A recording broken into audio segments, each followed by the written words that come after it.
আসসালামু আলাইকুম, সবাইকে কেমন আছেন? সবাই আশা করি সবাই ভালো আছেন। আলহামদুলিল্লাহ আমরা ভালো আছি।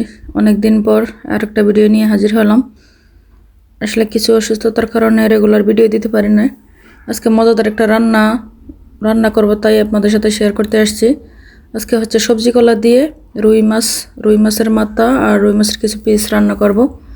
তো সব প্রথমে এই সবজিগুলো সুন্দর করে কেটে ধুয়ে হালকা একটু হলুদ দিয়ে বাফ সারিয়ে নেব। বাফ দিয়ে দিলে কি হয়, মানে কলার কষটা যখন বের হয়ে যায় তখন আর কষা একটু ভাব থাকে না। তো সুন্দর করে কলাগুলোকে ছুলিয়ে কেটে নিলাম। যার যার পছন্দ মতো কেটে নেবেন। এভাবে কেটে নিয়ে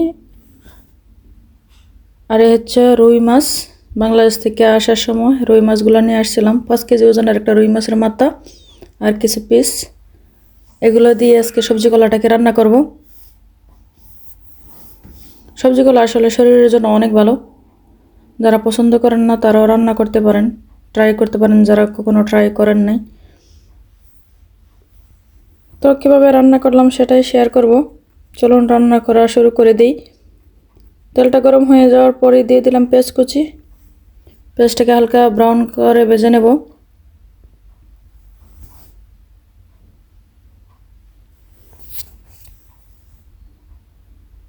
আসলে বিদেশে বসে দেখা যায় মাছ মাংসর ভিডিও করতে বেশি একটা ভালো লাগে না। সবজি টবজি আমাদের মনে হয় যে অনেক অনেক কিছু সবজি।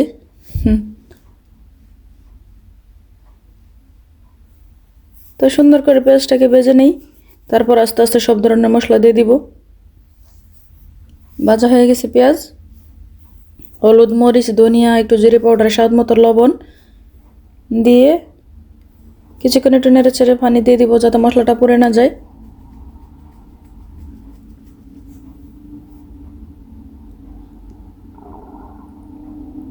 মশলা যত কষানো হবে তরকারি টেস্ট তত দ্বিগুণ হয়, সব সময় বলি। আসলে মশলা কষানোর উপরে ডিপেন্ড। দিয়ে দিলাম একটু পানি। এর মধ্যে দিয়ে দিব এক টুকরো আদা রসুন পেস্ট আর কিছু টমেটো কুচি দিয়ে ভালোভাবে মশলাটা কষিয়ে নেব।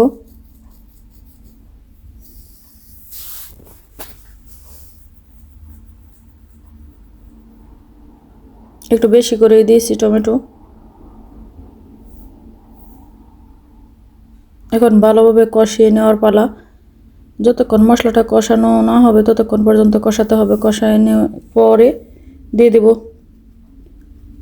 ভাপ দেওয়া কাঁচকলা বা সবজি কলা।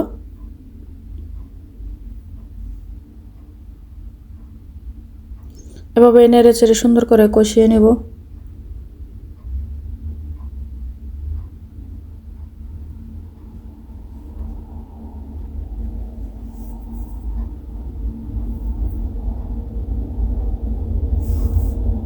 তো ভালোভাবে মশলা কষিয়ে নেওয়া হয়ে গেছে।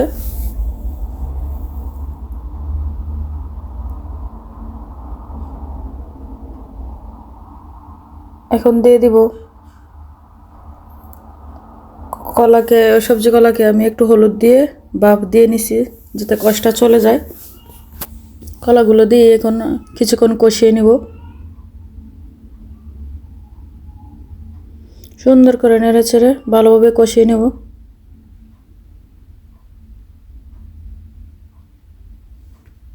খেয়াল রাখতে হবে ভাপ দেওয়ার সময় আবার বেশি সেদ্ধ করে নেওয়া যাবে না। বলক আসার পরে নামিয়ে নিলে হয়ে যাবে।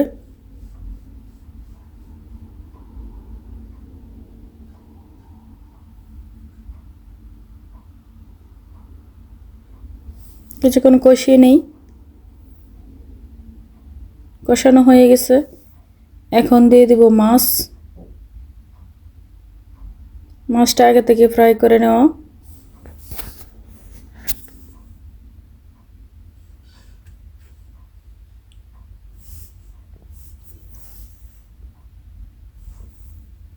কার কার পছন্দ এই সবজিগুলা কমেন্টস করে জানাবেন। এই সেই বিশাল বড় মাছের মাথা আস্ত রাখছি রোহানের বাবার জন্য, উনি অনেক মাছের মাথা পছন্দ করেন। তো সব মাছগুলো দিয়ে পরিমাণ মতো জল দিয়ে রান্না করে নেব। বেশি নাড়াচাড়া করব না যাতে মাছগুলো ভেঙে না যায়।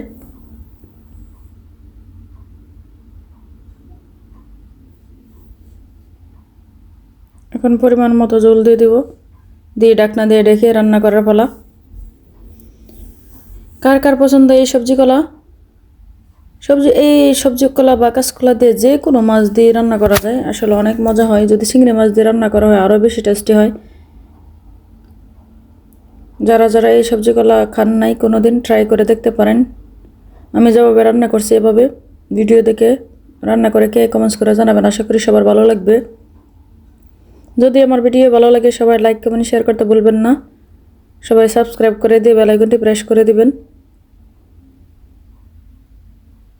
এখানে সব মাছগুলোই আমি একটু একটু করে আলতোভাবে উল্টিয়ে দেব, যাতে মশলা ঢুকে যায়। আর মাছের মাথাটাকেও সুন্দর করে উল্টা পাল্টা করে আমি সুন্দর করে দিতেছি, যাতে এপাশ ওপাশ চতুর্দিকে মশলা ঢুকে।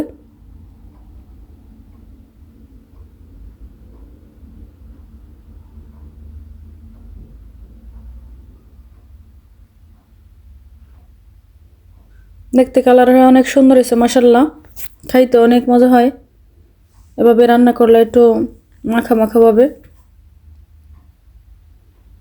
তো রান্না প্রায় শেষের দিকে হয়ে গেছে অলরেডি।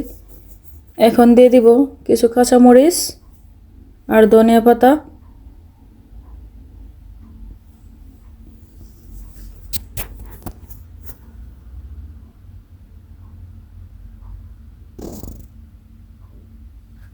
একদম সহজ রেসিপিতে, খাইতে অনেক মজা হয় এভাবে রান্না করলে। অনেকেও অনেকভাবে রান্না করেন, কিন্তু এভাবেও অনেক মজা হয়।